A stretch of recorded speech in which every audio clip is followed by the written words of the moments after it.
Belvédère.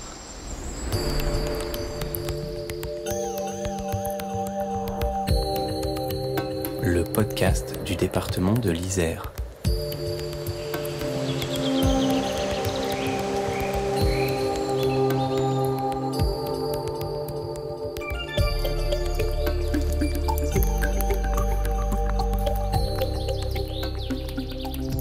Avril, le printemps, la saison des amours, la sève qui monte, les jours qui rallongent, et les oiseaux qui chantent à tue-tête, au perché sur les arbres de nos massifs.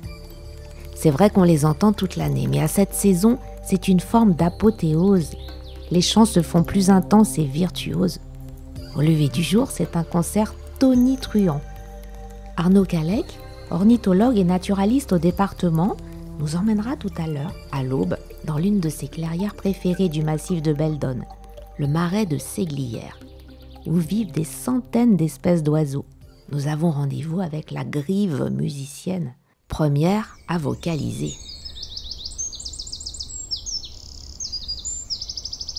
D'ailleurs, on en profite pour vous donner un petit conseil pour mieux profiter du concert, si vous pouvez mettre votre casque. Le retour des beaux jours, c'est aussi un nouveau cycle qui s'ouvre pour les cultures et notamment pour les vignes. En Isère, nous avons la chance d'avoir des terroirs magnifiques en pleine renaissance, comme à Sessuel, sur les coteaux qui surplombent la ville de Vienne. C'est ici, en face des collines des Côtes-Rôties et des Condrieux, que Sophie et Kevin ont créé le domaine Émintichou il y a 4 ans. Ils cultivent du syrah et du viognier en bio selon des méthodes ancestrales et leurs premières cuvées sont un nectar. Mais avant de déguster, on vous propose un voyage encore plus dépaysant, en Orient, en compagnie de Caroline Dugan, conservatrice du musée Champollion à Vif. Ce sera le 11e musée du département. Après 4 ans de travail, elle achève les derniers préparatifs pour nous embarquer au cœur de la civilisation égyptienne, au temps des frères Champollion, dans leur maison de campagne au pied du Vercors. Bonjour Caroline. Bonjour Véronique. Donc nous sommes dans ce nouveau musée Champollion. Alors on sait que Jean-François Champollion est né à Figeac en 1790, où il existe d'ailleurs déjà un musée. Alors qu'est-ce qu'il vient faire à Grenoble et à Vif ? Alors effectivement, Jean-François Champollion, le déchiffreur des hiéroglyphes, est né à Figeac, dans le Quercy, comme son frère aîné, Jacques-Joseph Champollion-Figeac, qui avait 12 ans de plus que lui. Mais leur père était en vérité originaire du Val-Bonnet, une région montagneuse à 50 km au sud de Grenoble. Et à l'âge adulte, le frère aîné est le premier à revenir dans le berceau familial et il y fait venir son cadet pour diriger son éducation, d'où le retour des frères Champollion en Dauphiné. Et donc c'est là que va se forger le goût de Jean-François pour l'Égypte.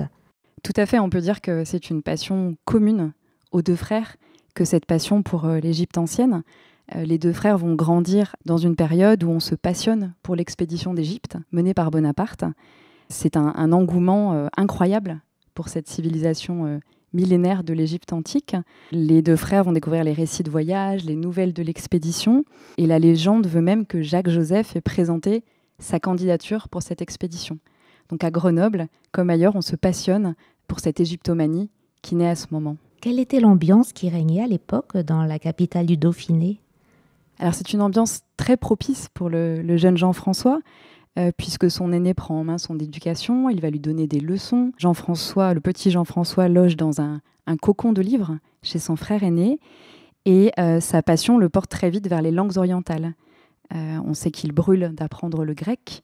À 11 ans, il est autorisé à apprendre l'hébreu, puis l'arabe, le syriaque, l'araméen. Et Grenoble est vraiment un terreau très fertile avec une vie intellectuelle foisonnante. Il y a une bibliothèque publique, un musée des beaux-arts, une société des sciences et des arts. Jacques-Joseph, le frère aîné, y est d'ailleurs reçu grâce à ses recherches sur le site archéologique de l'église Saint-Laurent. Et tous ces foyers sont encouragé par le docteur Gagnon, qui est le grand-père de Stendhal. Donc il y avait un vrai bouillonnement intellectuel. Un vrai bouillonnement intellectuel. Il y a aussi une rencontre fondamentale à ce moment-là avec Joseph Fourier. Joseph Fourier, c'est un mathématicien, un physicien, qui a été un membre important de l'expédition d'Égypte. Et il devient un protecteur très important des frères Champollion. Il va même demander à Jacques-Joseph, le frère aîné, de l'assister dans la rédaction d'une introduction, une préface, à la description de l'Égypte. C'est le grand ouvrage qui va être publié au retour de l'expédition d'Égypte. Et on sait qu'à ce moment-là, en 1804, Jacques-Joseph publie aussi un papier sur la partie grecque de la pierre de Rosette, ce qui montre son intérêt précoce pour le sujet. Donc dès 1805, l'attrait du jeune Champollion pour l'Égypte antique se manifeste profondément. Il n'a d'ailleurs que 32 ans quand il déchiffre le secret des hiéroglyphes en 1822, donc là il n'était plus à vif. Mais on découvre ici le retentissement incroyable que va avoir cette découverte. Tout à fait. En 1822, il est à Paris et cette découverte a un retentissement phénoménal, puisqu'il faut bien s'imaginer que c'est une civilisation qui était muette depuis 14 siècles, qui reprend la parole. Et c'est aussi l'aboutissement de siècles de recherches, de tâtonnements, depuis la perte de la lecture des hiéroglyphes pendant l'Antiquité. Donc à l'échelle de la communauté scientifique, Champollion est consacré comme le déchiffreur des hiéroglyphes en 1822. Mais cette découverte ne fait pas toujours l'unanimité. C'est-à-dire que certains accusent Jean-François Champollion d'avoir plagié le travail du docteur anglais Thomas Young, qui revendique lui-même la paternité de la découverte. Donc Jean-François Champollion ne cessera en fait d'améliorer sa méthode, de la défendre. Et 1822 n'est finalement qu'une première étape dans le déchiffrement des hiéroglyphes. La brillante découverte de l'alphabet hiéroglyphique est honorable non seulement pour le savant qui l'a faite, mais pour la nation. Elle doit s'enorgueillir qu'un Français ait commencé à pénétrer ces mystères et à déchiffrer ces emblèmes dont tous les peuples modernes désespéraient de découvrir la signification. Alexander von Humboldt, savant prussien.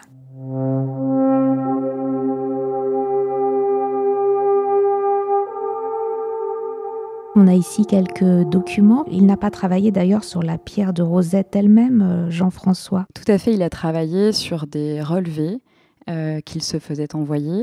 Et le futur musée présentera 2 estampages à l'encre sur lesquels Jean-François Champollion a travaillé. L'un d'entre eux est d'ailleurs annoté de sa main.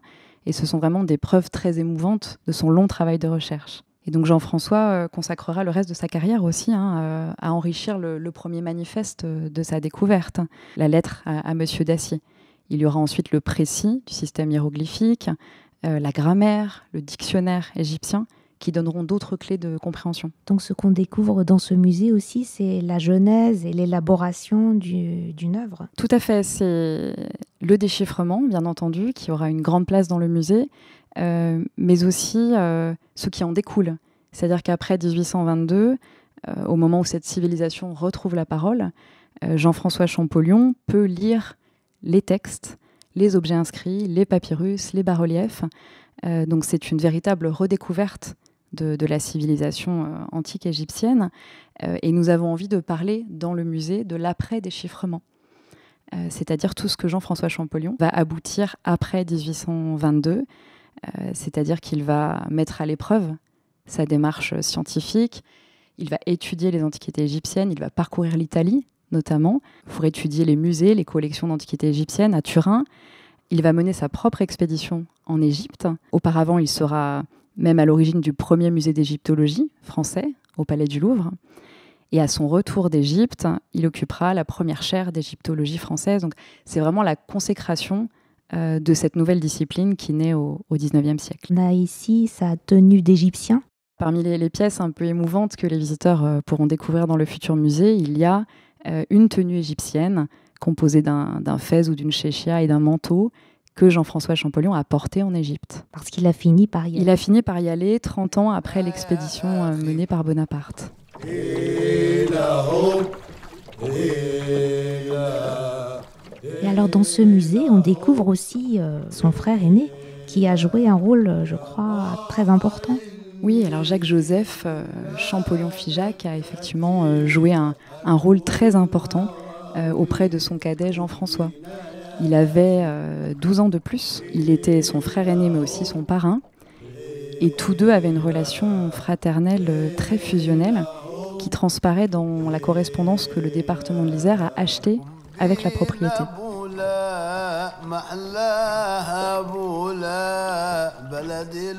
Lettre de Jean-François Champollion à son frère Jacques-Joseph en janvier 1801. Je vous prie d'excuser mon petit esprit qui est un peu volage. J'espère que vos leçons le corrigeront.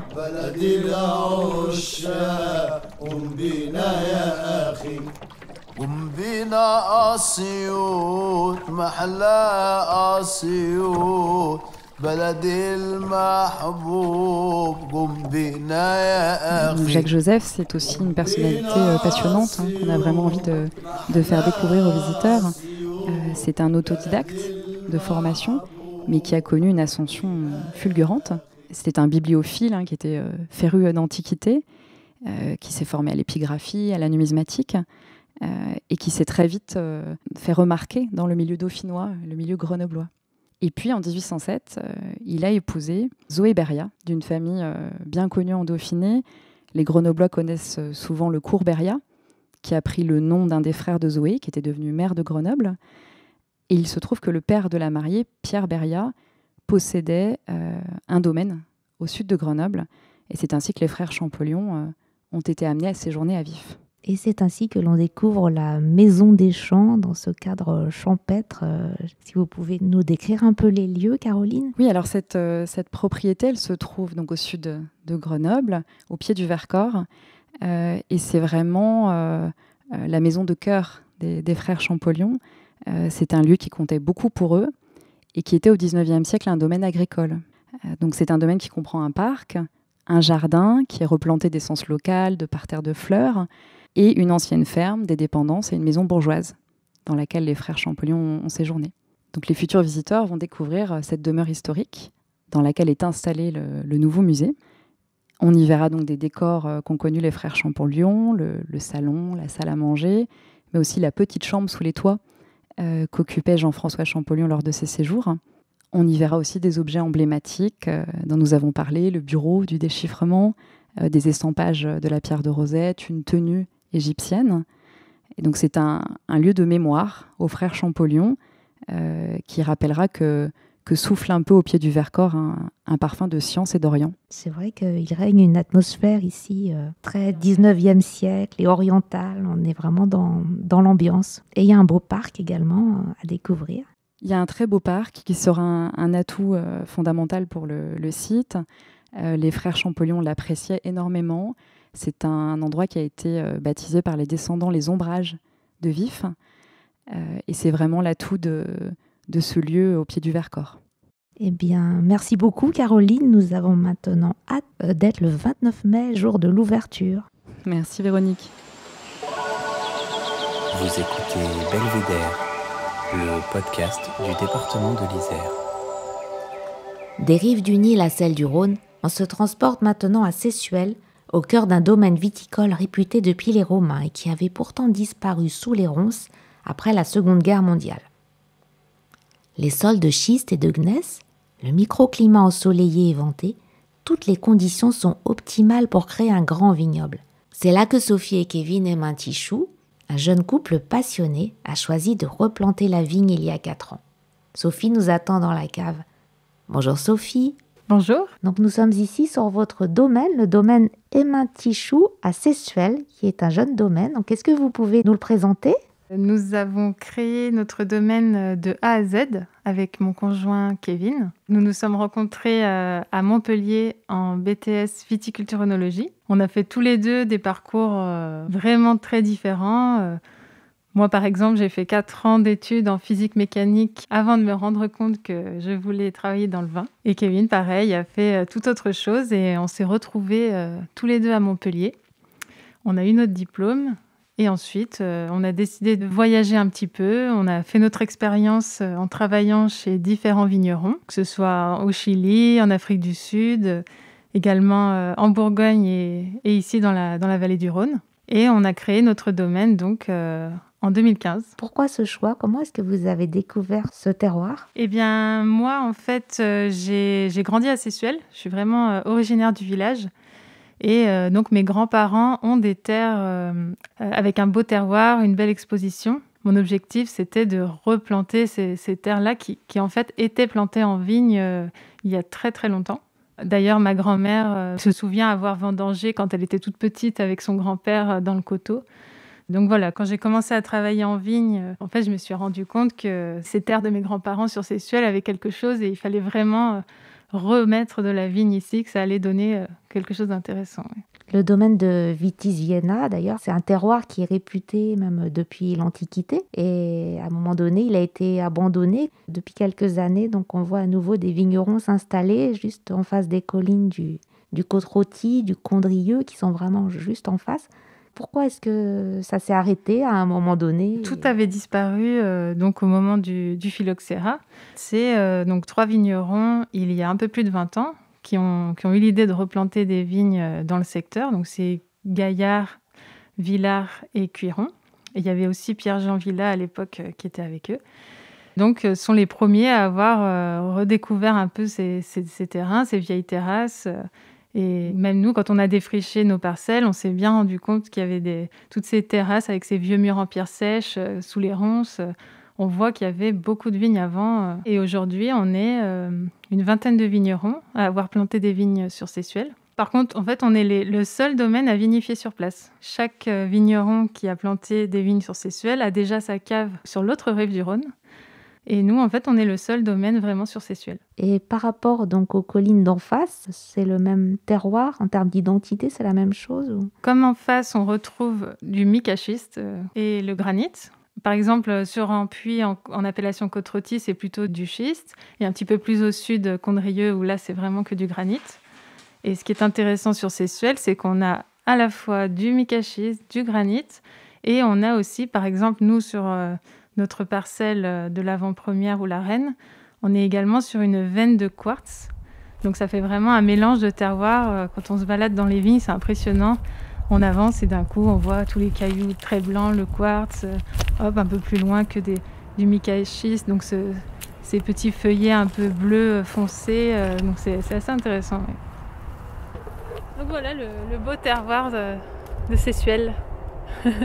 Pour nous, c'est un terroir incroyable, quoi. On trouve qu'il y a beaucoup de potentiel sur Sessuel. Belle pente là quand même, il y a quoi? Il y a quel pourcentage? C'est la moins. Donc ici, vous avez une des parcelles les moins pentues qu'on a. Donc le cheval passe dans cette parcelle. Et après, on descend un peu plus bas dans le coteau. Et là, c'est 2 fois plus pentu qu'ici. Et là, vraiment, on se tient vraiment aux échalas pour avancer dans la vigne. Donc les échalas sont les piquets. Là, chaque pied de vigne a son échalas. Et voilà, là-bas, c'est vraiment très pentu. Le cheval ne passe pas et on travaille le sol avec le treuil.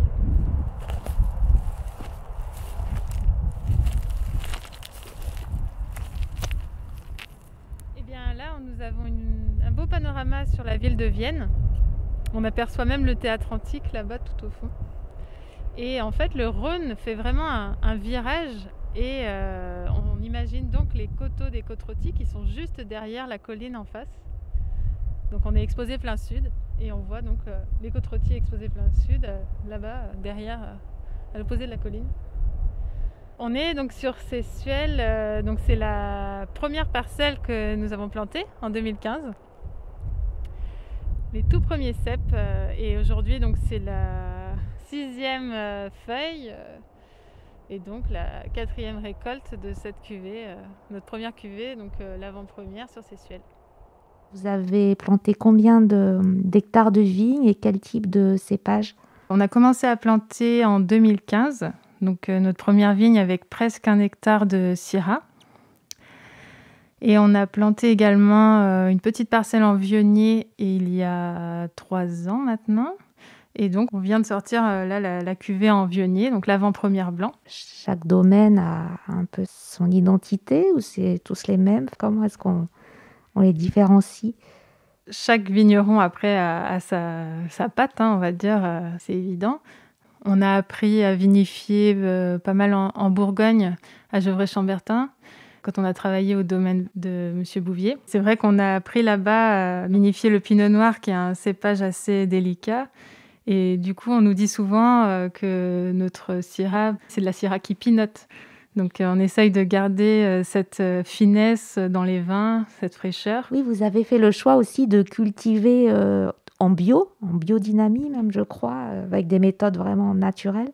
Oui, depuis qu'on s'est installé en agriculture biologique, on a tardé quand même à demander le label officiellement, parce que forcément, donc, ça a un coût. On va être labellisé EcoCert là en 2021. Et on s'intéresse un petit peu à la biodynamie, mais voilà, chaque chose en son temps.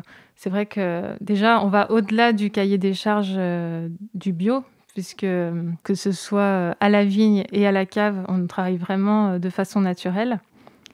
Et on va au-delà dans le sens où on va vraiment au bout des choses. Par exemple, nos packaging pour nos bouteilles, donc c'est des cartons recyclés, recyclables, qu'on n'a pas fait imprimer. En fait, on a fait faire un tampon en bois sur mesure avec notre logo et on tamponne les cartons au vin. Le scotch, donc ce n'est pas du plastique, c'est du scotch papier. Voilà, c'est toutes ces choses qu'on fait, comme les étiquettes en papier recyclé. Nos bouchons sont 100% naturels avec de la cire d'abeille. Voilà, toutes nos bouteilles sont cirées à la main. Je me demandais ce que c'était, cette oui, couleur c'est jaune. la cire en fonction des cépages, en fait. On a donc, par exemple, pour la Syrah, la cire est rouge. On a un dessin sur notre étiquette avec des petites bouteilles et les couleurs sont assorties en fonction des cépages. C'est très frais comme dessin, c'est joli. On a plein d'idées, on essaye de développer ça, vraiment de travailler de façon éco-responsable. Et après, la biodynamie, on commence à s'y intéresser un peu. On fait certains travaux en fonction de la Lune. On va là, cette année, investir dans un dynamiseur et un petit peu de matériel pour même commencer donc, les tisanes et toutes les préparations biodynamiques en vigne. On fait beaucoup attention à l'ajout de SO2, donc le soufre, dans nos vins. Parce que mon conjoint, donc Kevin, est très intolérant au SO2. Et il y a beaucoup de gens d'ailleurs qui supportent mal. Et ça, on fait vraiment attention à ça. On pourrait, d'ailleurs, on est dans le cahier des charges biodynamie. On pourrait être labellisé biodynamie par rapport au taux de SO2 dans nos vins. Donc là, nous allons goûter l'avant-première. Oui, c'est ça ? L'avant-première blanc.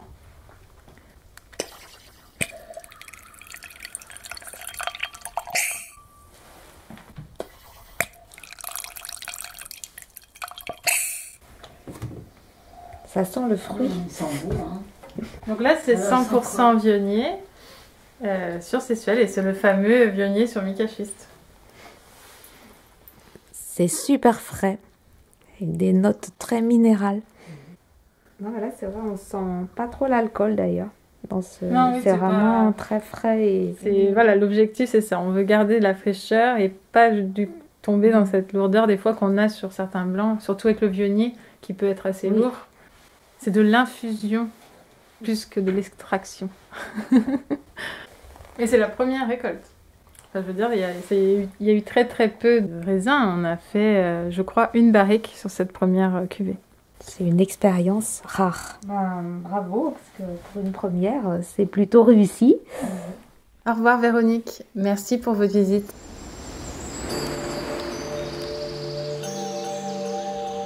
Vous écoutez Belvédère, le podcast du département de l'Isère.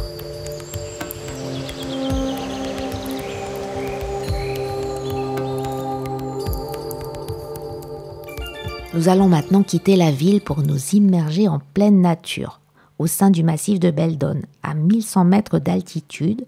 On est sur la route de Champs-Rousses à Saint-Martin-du-Riage. Le marais de Séglières est un espace naturel sensible réputé pour la richesse de sa faune et de sa flore.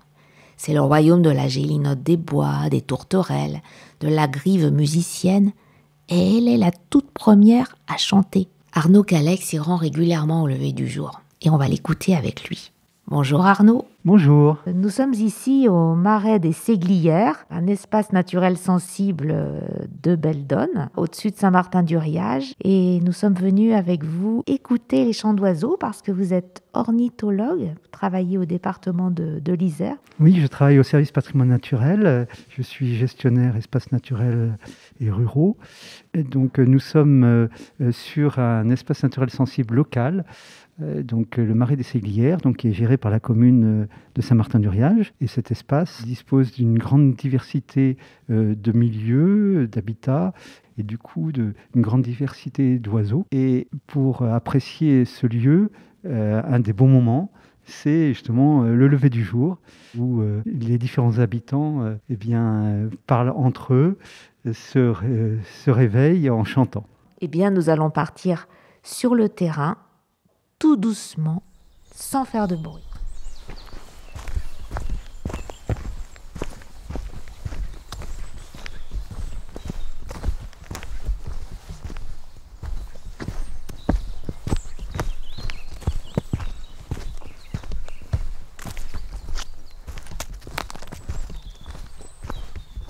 Quand on rentre dans la forêt, ce qui est aussi important, c'est de marcher tout doucement, d'éviter, de repérer même le son que produit nos pas, soit les petits gravillons, soit les branches sur lesquelles on marche, de telle façon à ce que on se fasse le moins repéré possible par les animaux, donc marcher doucement et éviter par exemple de marcher au milieu. On va du chemin où il peut y avoir pas mal de gravillons, mais sur l'herbe, sur le côté, et de telle façon à pouvoir vraiment ne pas se faire repérer et essayer d'écouter, d'entendre avant d'être vu ou entendu par les animaux sauvages.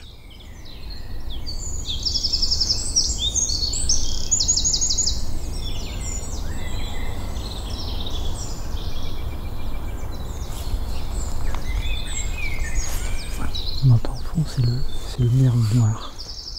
On est à 1200 mètres d'altitude et c'est l'étage où on va trouver une hêtraie sapinière. Donc c'est une type de forêt qui est composée de hêtres et de sapins.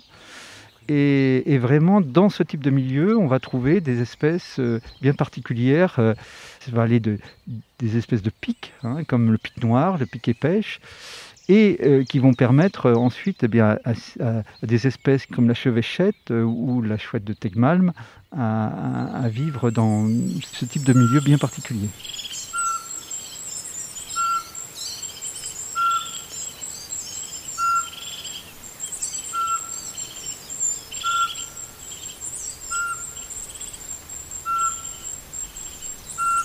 Un des premiers qui chante le matin et qui envahit, on va dire, tout l'espace sonore, il s'agit de la grive musicienne. Ils se mettent à chanter tout ensemble. On n'entend plus les autres oiseaux pendant ce temps-là. Et ça dure, on va dire, quelques minutes, un quart d'heure, où vraiment on n'entend plus que les grives.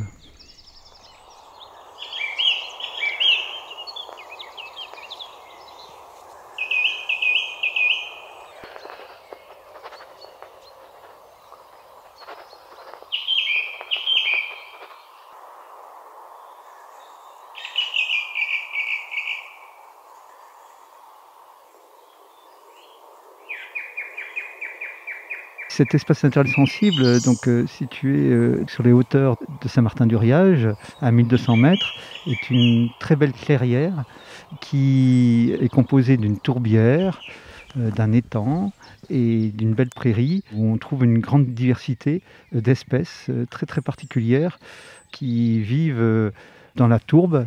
Et puis aussi, tout autour, dans cette clairière, il y a un écrin de forêt. Et dans cette forêt, on a la chance de pouvoir croiser, entendre, observer des espèces comme la chevêchette, une petite chouette, ou alors la gelinotte, qui est un oiseau très très très discret et qui vit justement dans des petites clairières. Et puis on va pouvoir aussi découvrir d'autres oiseaux des bois, comme les pics, pics épêches, pics noirs. Et vraiment une belle diversité grâce aux différents types de milieux qu'on y rencontre, et à la fois des forêts d'épicéas mais aussi de feuillus. Et toute cette diversité accueille une faune, une flore bien particulière.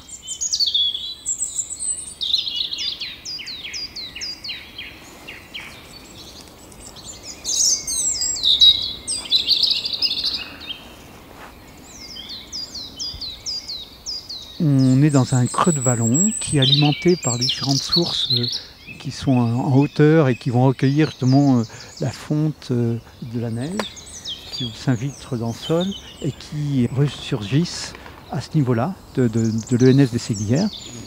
C'est ainsi qu'il y a eu la constitution de cette tourbière qui existe ici depuis des dizaines de milliers d'années, hein. Ça se compte en 20-30 000 ans, qu'on ne saurait pas recréer, hein. C'est un bijou au niveau du département, de pouvoir disposer de ce type de tourbière et sur lesquelles vivent des espèces qui sont adaptées. Et en particulier, voilà, on a des espèces de mousses qui ne vivent que dans cet espace-là. Et aussi tout un cortège aussi d'espèces, que ce soit de champignons, d'insectes, qu'on n'a peut-être pas encore recensés d'ailleurs, hein.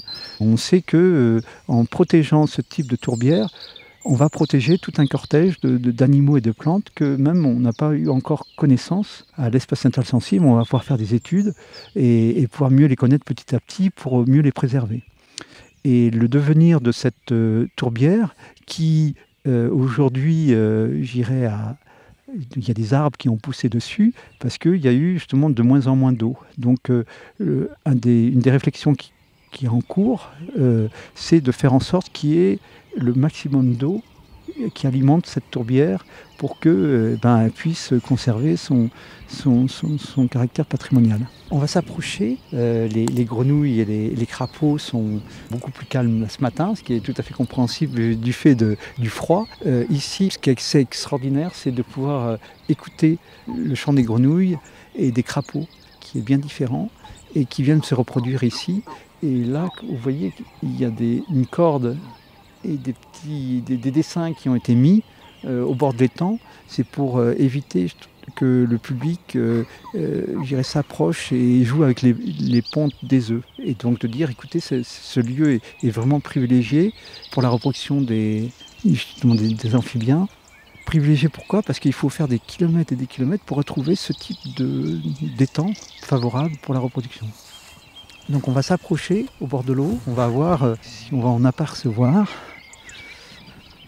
ou s'ils sont encore en train on voit des petits ronds, on va aller sur la gauche là.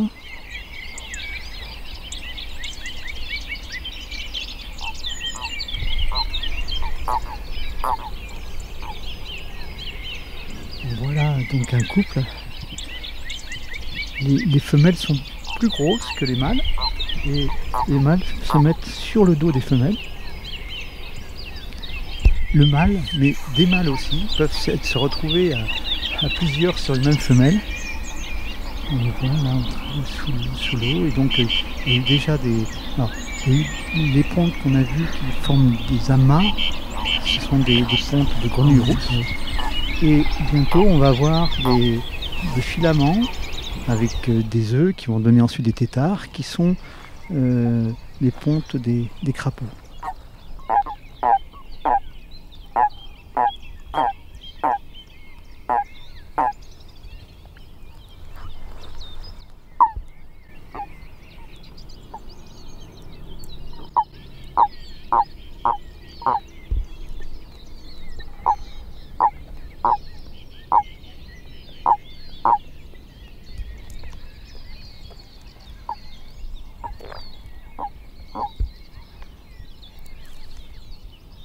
Bravo d'avoir relevé le défi de se lever à l'aube.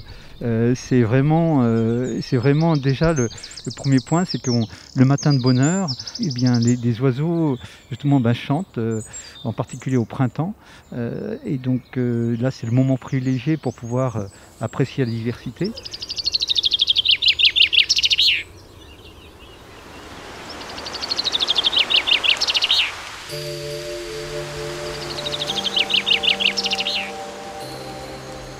Merci, au revoir, on espère que vous avez apprécié. Profitez bien de ce début du printemps, aérez-vous, écoutez la nature qui s'éveille et retrouvez-nous sur vos plateformes préférées pour de nouvelles rencontres sonores à venir. Ce podcast est une production d'Émilie Vadel, du studio de création sonore Scadian Co, avec une musique originale de Denis Morin, Vague Imaginaire. Un grand merci à Caroline Dugan, à Sophie Emintichou, à Arnaud Calec et à Jean Prévost qui nous a autorisé à utiliser ces sons d'oiseaux en tout genre. Et retrouvez-nous sur le site isère.fr ou sur nos réseaux sociaux pour être informés de nos prochains rendez-vous.